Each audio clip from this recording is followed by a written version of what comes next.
In this video, I'm gonna show you how to make your own hand sanitizer using the items you can find at your local store. So, as you may know, CDC recommends hand sanitizers to contain at least 60% of alcohol. What you're gonna usually find at your local store would be the vodka containing 40% of alcohol, which is not enough because what it will actually do, it will spread the virus and germs all across your hands and will make the situation even worse.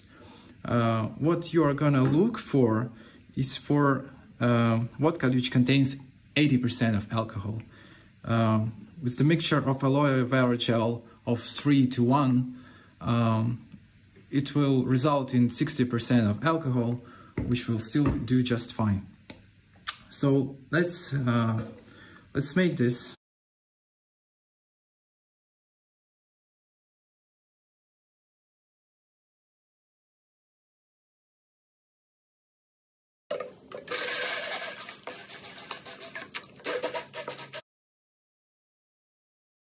Then you can pour it into smaller containers like that and refill from that large bottle as needed.